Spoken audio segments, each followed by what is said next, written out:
Vediamo a cosa servono ora gli operatori matematici. Li troviamo nella scheda Mat, operatori. Abbiamo addizioni, moltiplicazioni, divisioni, sottrazioni e molti altri operatori matematici. Vediamo un esempio, diciamo a cosa possono servirci. Allora, innanzitutto creiamo un cerchio, quindi andiamo su curve, primitive, cerchio e posizioniamo un cerchio qui, diciamo con il centro nell'origine 00. Creiamo un number slider.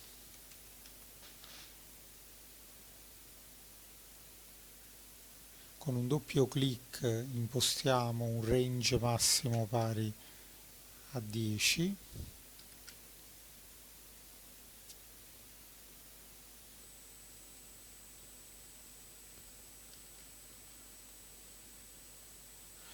E colleghiamo questo elemento al raggio e diamo un raggio pari a 10. Ora selezioniamo tutto questo e con CTRL C, CTRL V creiamo un'altra copia del cerchio a cui però diamo un diametro pari a 5. Mettiamo che vogliamo creare una regola secondo la quale il cerchio interno sia sempre pari alla metà del cerchio esterno. Così come è impostato questo algoritmo, siamo noi a dover modificare il raggio del cerchio più piccolo rispetto a quello più grande. Con l'utilizzo degli operatori invece, degli operatori matematici, possiamo appunto fare questa cosa in automatico. Allora vado in Mat, vado nel pannello relativo agli operatori e prendo l'operatore ad esempio di divisione e lo vado a posizionare qui al centro.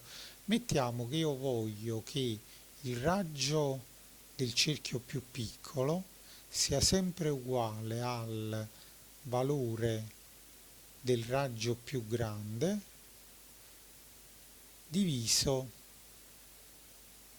2, quindi collego lo number slider in B.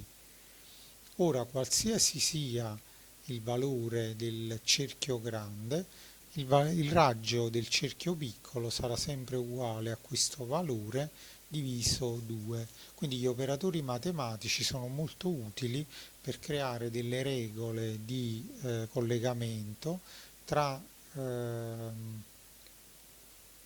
diciamo, tra i vari elementi.